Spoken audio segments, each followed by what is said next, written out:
All right, what is going on, everyone, and welcome back to another Black Desert video. So today I wanted to share 5 of my personal best ways to make silver in the game. And ultimately, I wanted to say that if you find something you enjoy doing in this game, whether it's life skilling, PvP, or grinding, just keep doing that, because ultimately it's a game at the end of the day. But a lot of people have been asking me, what do I do to make silver? And I just wanted to talk about it. So I have 5 things that I wrote down and some extra bonus things at the end. So number 1, as we all know, in Black Desert, the best way to make silver, it doesn't matter what class you're playing, is just by grinding.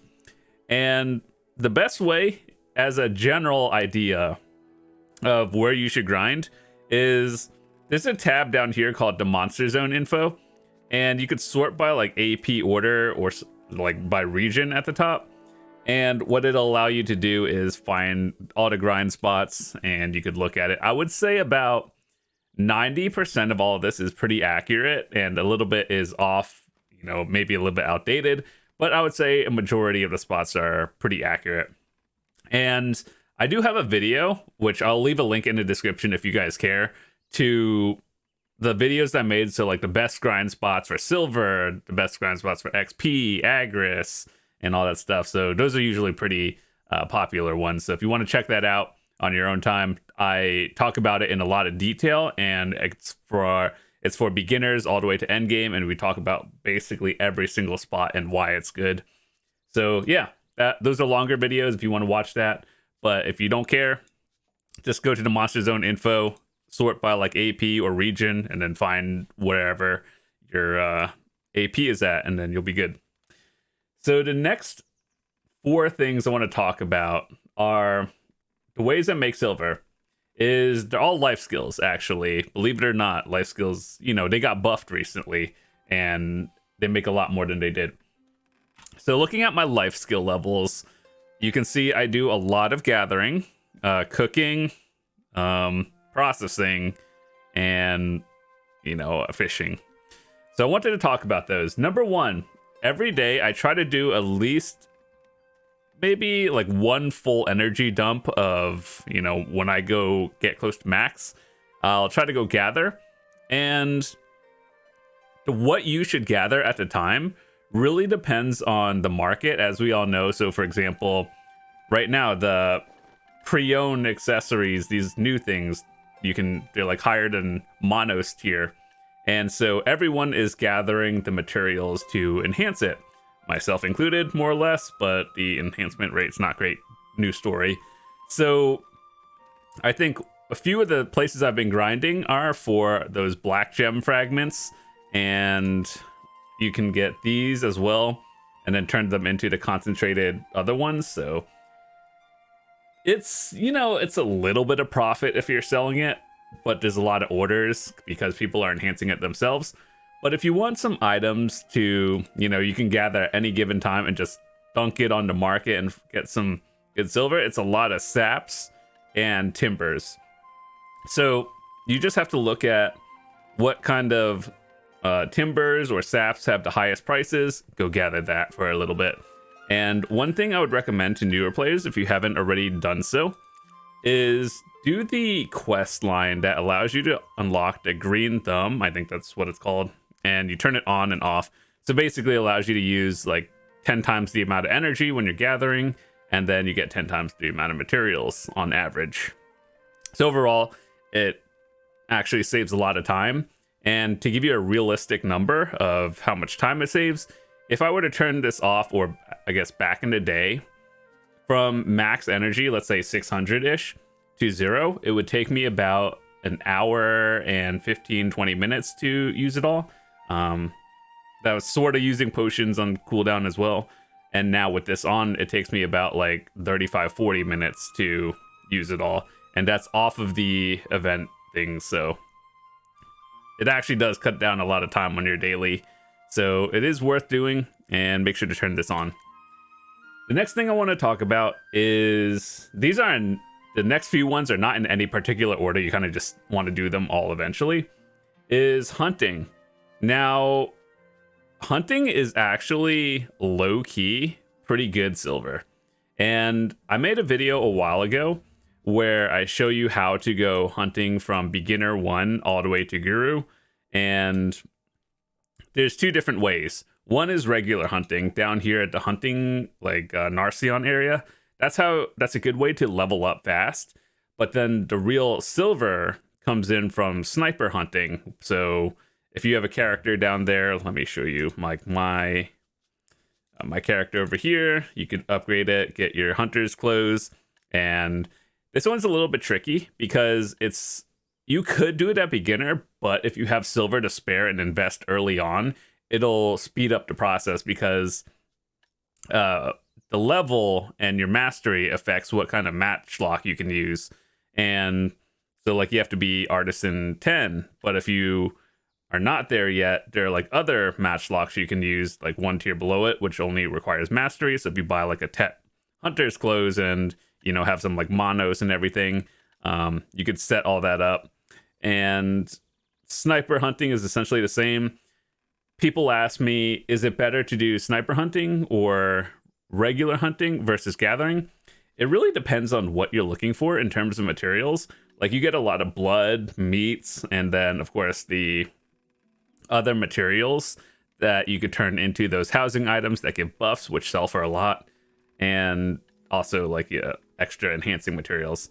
So ultimately, at the end of the day, it depends on what you're going for and like what your goal is to do. So if you just want quick silver, just regular. If you want big silver, you're gonna have to take the material and process it into other things. So low key, hunting is really solid. I just don't think a lot of people, at least here on NA, are really doing it as much. Like obviously there are, but it's not as big as in Korea. If you saw the infographic that I made a while ago, and it showed that Korea really likes hunting. All right, so the next thing I want to talk about is cooking. As we all know, cooking is one of those AFK activities. I truly believe that cooking is probably one of the highest silver return in the long run. And it does compete with grinding if you know what you're doing and are high enough level. And plus you can Imperial delivery for an extra, 100 mil in 2 minutes. But overall, cooking is a very competitive market. And even if I were to tell you what to make, then everyone does it and the market crashes for that. So it's one of those things you kind of have to look at, like what materials you have and how you have your nodes set up across the world. So then whatever materials you have, find a thing that you can make the most of, and then slowly just sell it over time. And then it's a lot of silver when you add it all up, but it's like a long-term life skill. And number 5, the life skill that everyone does now because it's actually good is fishing. And you guys have probably seen all those videos, read the spreadsheets and everything of people catching the pink dolphin 1 billion silverfish.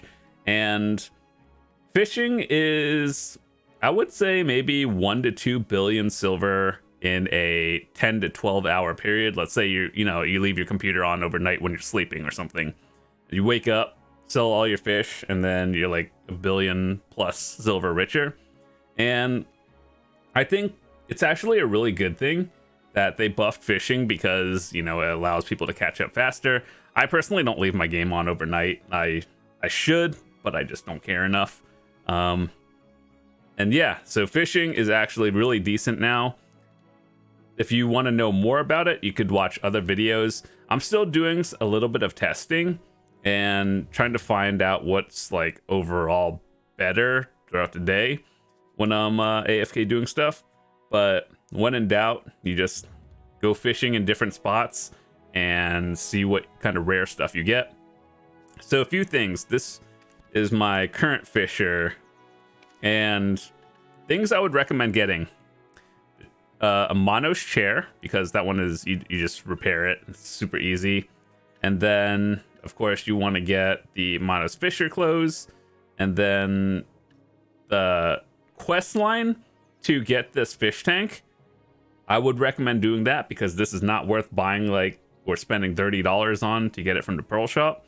So do the quest thingy, you can get it for free. and then just go fishing and, you know, wake up with an extra billion silver every day. Also for hunting, go do that rar because it adds to the match lock. So yeah, those are the life skills that I do and how I make silver every day to, I guess, give you a number estimate. It's not always this, but on average, I can make about 2 to 3 billion silver grinding in an hour. When it comes to gathering, it's probably like 1 bill an hour, depending on, you know, what I'm doing. Hunting, I believe, is at least like 700 to 800 mil, maybe more. Also, depending on a little bit of RNG. Fishing is dependent on how long you fish, but in a 10-hour period, probably about 1 billion silver. And then cooking is literally dependent on the market, so I can't really give you a number for that one.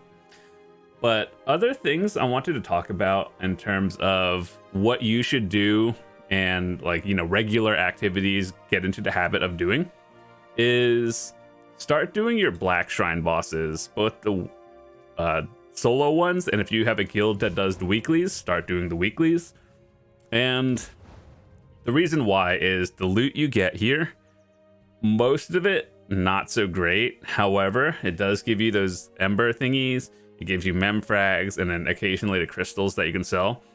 But one thing that people probably have a lot of stocked up on is these embers. And once you get your Dawn gloves, these are basically irrelevant. You could turn the Tear of Illusions into the Deboreka earring, but it's not worth it. You're better off just selling these things to the vendor and then getting free money.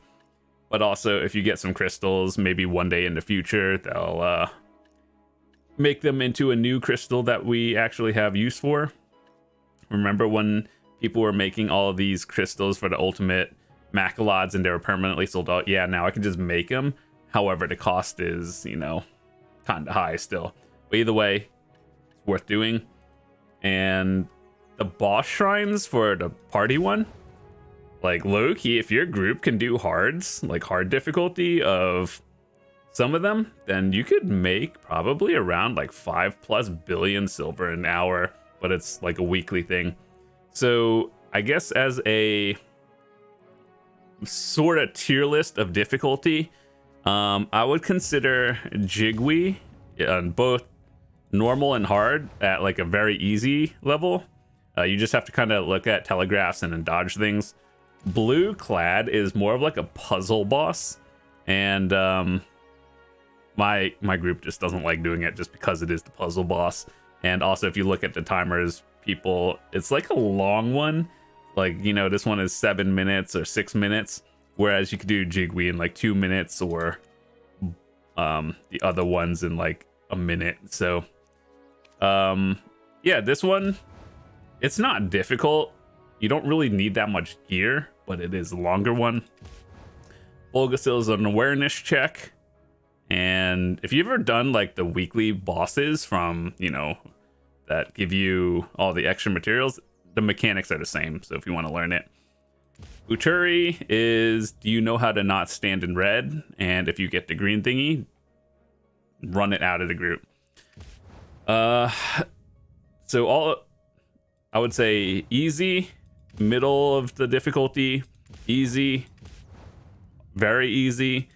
This one is, I wouldn't say it's hard, but it's a longer one just because it has different patterns and phases, to the point where even though you see people being able to do this on like hard in 2 minutes, that's actually insane. Like, it'll on average take you like 5 to 10 minutes. So it's a longer one, not a difficult one. Deposed Crown Prince is, you know, very difficult. I don't expect most people to do it even on normal. And like, you really have to have a stacked group of people who are very geared to do this one. And this one is more also a puzzle one too. So yeah, in terms of if you were to do 5 of them, I would do Jigwe, Bulgasil, Uturi, Bong Lang, and you could swap to another character and do one of those again for your 5th, or you could do Blue Clad and this one. So ultimately, those are my choices. And in terms of solo bosses, Sangoon is the easiest one, followed by Bamboo Legion. Actually, I would consider Bamboo Legion easier. And then, wait, did someone take 7 minutes on a Calamity 1? What's happening, dude? Anyway, the moon ones are probably the easiest. The sun difficulty ones are probably in the middle. And aside from Sangoon, the mountain ones are actually very difficult. Like, you have to know how to play your class and dodge really well. So aside from Sangoon, Mugi, Duoxini, and Gumiho are very difficult. So that's just me playing it on Dark Knight as well. So with that said, do those bosses, do your weeklies, do some life skilling, try something new out. And yeah, so hope you guys enjoyed it. Thanks so much for watching. If you did enjoy it, drop a quick like on the video. If you're new to the channel, hit that subscribe button. Would love to see you guys come back for more cool videos in the future. And I'll see you guys tomorrow. Peace.